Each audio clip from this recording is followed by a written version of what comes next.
Now, a local teen was killed in a car crash, and now much of the town is in mourning. Yeah, Max Tello, a student at Cheshire High School, was driving last night when he crashed near the intersection of Wolf Hill Road and Blacks Road. Fox 61's Jamel Johnson has more.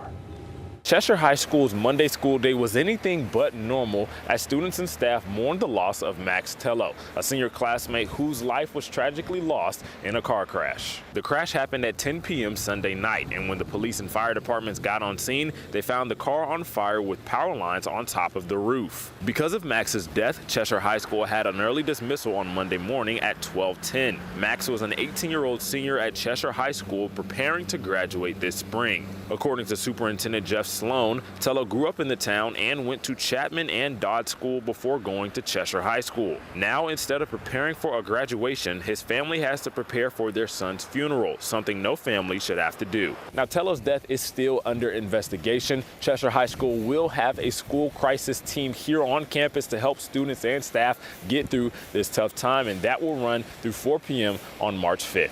In Cheshire, Jamel Johnson, Fox 61. It's customary for lawmakers to invite guests to these joint addresses to help put a human face on those policy debates. One of those debates happening this time around is the mass layoffs and firings of federal workers. Connecticut Representative Joe Corney invited a local veteran and now former IRS employee. On February 20th, I got the letter that I was terminated for performance issues, but I didn't have any performance issues. Side by side, Gabriel Dell'Altri and Representative Joe Corney say they want to put into focus the human cost of the Trump administration's federal workforce purge. What we're going to talk about today is just in my opinion, full-scale assault on federal employees. Dell'Altri was a federal employee, a project manager at the IRS. And for the past year, I've been working there, working really hard. Still on probationary status until being terminated last month. 5 days short of qualifying as a permanent federal employee. It's really undermining someone's integrity to say that you are not doing your job when you were there doing your job. Donna Roberts is a local chapter president for the National Treasury Employees Union. My chapter, which covers Hartford, East Hartford, Waterbury, some employees in New Haven, and an employee in New London.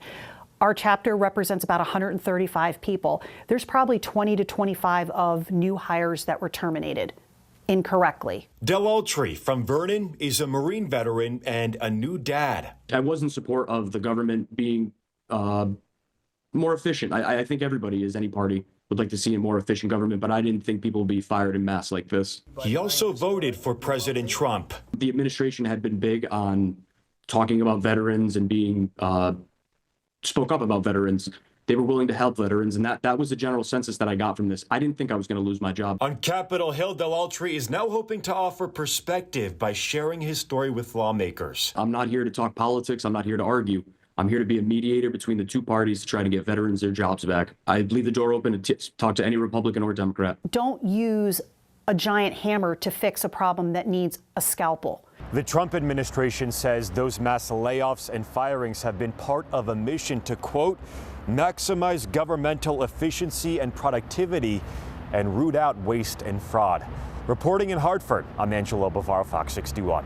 It has been a nightmare for customers paying their electric bill. That added public benefits charge, which can add a considerable amount to your monthly bill.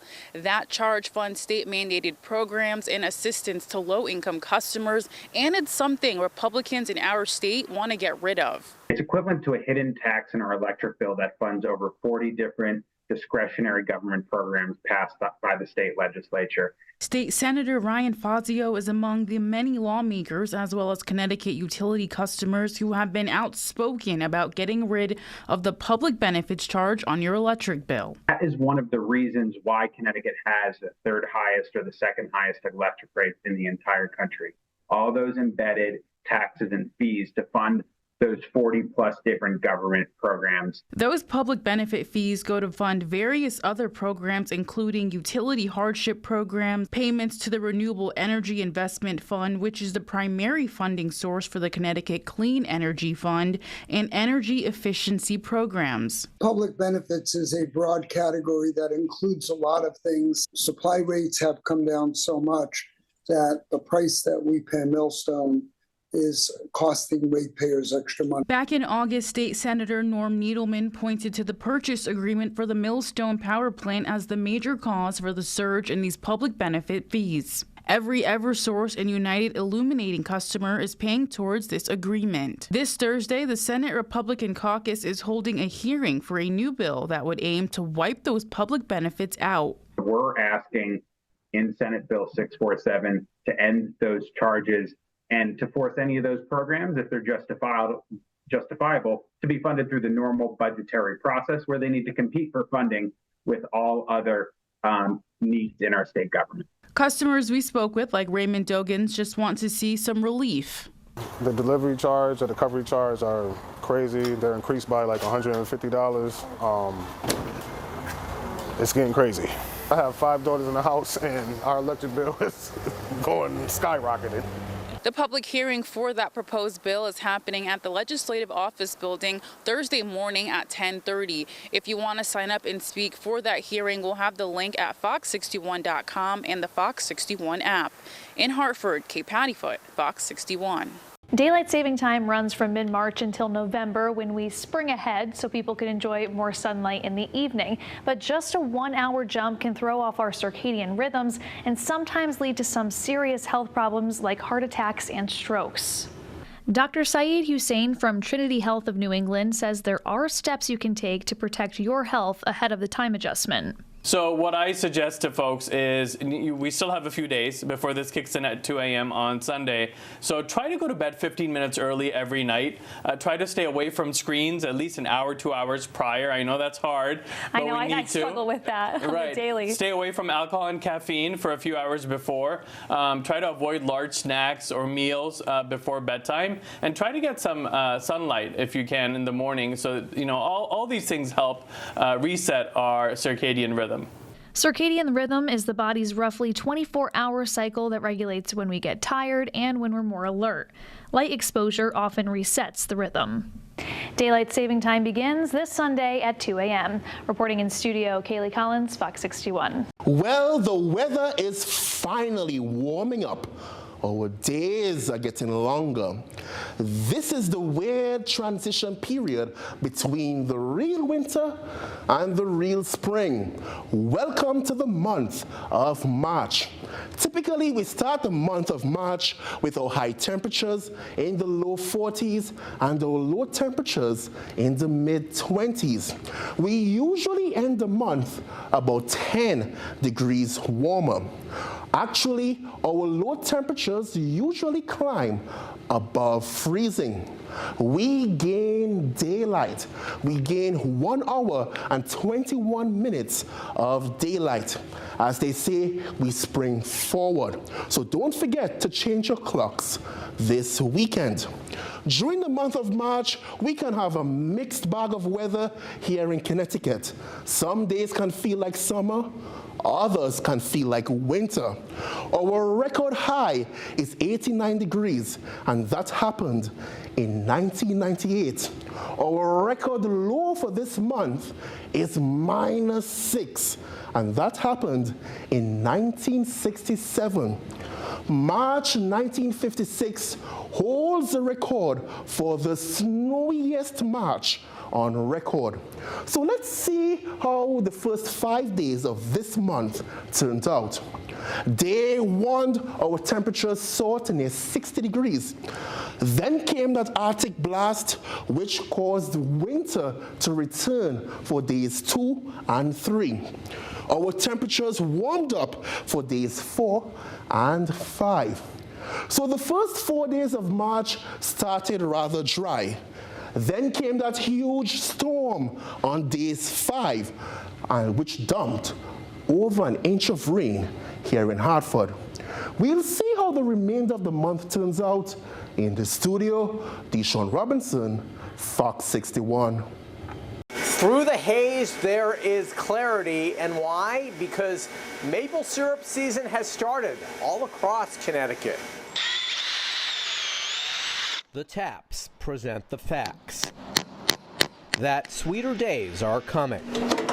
I need 20-degree nights and 40-degree days, and I'm hoping that'll continue right through the month of March. I mean, Mother Nature's in charge. It's happening almost a month later than last year, but for Spencer Luthi and sugar houses across the state, syrup season has started. Over the last 5 years, we've been boiling as soon as February 2nd. This year, I had my first boil the last day of February. Spencer owns Maplewood Farm in Harwinton. He's the president of the Connecticut Maple Syrup Producers Association, with about 150 members. Only lasting around 6 weeks, the season is quick, but the process is slow. So typically what we do is we go out, we tap the trees in the woods, we were looking for sugar maples. We bring the sap home when it runs, we run it through our reverse osmosis and into our evaporator. From our evaporator, it comes out as the pure gold you see maple syrup. Their amber, or dark art, boils down to a small but mighty stat that local syrup producers are proud of. Connecticut produces about 17,000 gallons a year. It's about 1% of the nation's maple syrup usage. They're hoping this year the pace picks up. And in the weeks ahead, expect more sap runs to come. There's nothing better than Connecticut maple syrup. You know, the syrup's made with love here in the state. You know, it's small town, small state, and it's your backyard feels. And they want to get the word out that all across the state, Maple Weekend is March 15th and 16th. We have more information about it at fox61.com and on the Fox 61 News app. In Harwinton, Jim Altman, Fox 61. To quote the title of an album by the Rolling Stones, it's only rock and roll, but receiving this new Governor's Award of Excellence proves that Keith Richards' career is about much more than just the music. Governor Lamont says the honor is meant to celebrate those who epitomize Connecticut's core values of generosity, creativity, and passion. Thank you very, very much. Set to the beat of claps from the crowd. Here's to our greatest rock and roller in history, Keith Richards. Governor Ned Lamont and his wife Ann presented rock and roll icon Keith Richards with the Connecticut Governor's Award of Excellence. I'd like to say thank you to you all, and thank you to the state of Connecticut. Outside the Westport Library, proof that Richards still knows how to draw a crowd. Huge fans. When I was driving here, I missed you, Rizzo. So I was driving down the road thinking, ooh, ooh, ooh, ooh. So. Local fans, Amy and Carol, were two of several who gathered to catch a peek at the superstar walking in. Mission accomplished. And he was lovely. He gave us a big smile and wave. He's so cute. Richards has lived in Connecticut since 1985. Since then, he's been a supporter of organizations like Richfield-based Sphere, along with the Prospector Theater in Richfield, both of which work to enrich the lives of people with disabilities. I was interested when the kids were young. I said, I've got to get the kids out of New York City before, they don't get any fresh air at all. So we moved up here, and ever since then we've had a great life. A life defined by the music that's inspired generations. I've been inspired by the Rolling Stones for 50 years. And even after more than 60 years, Richards is still hoping to inspire, sharing this message about book bans and the importance of public libraries. Without our books, and without knowing things, and without their special meaning, it's very important that we keep our books unburnt. That message was met with another honor. And that is your own newly minted Westport Library card.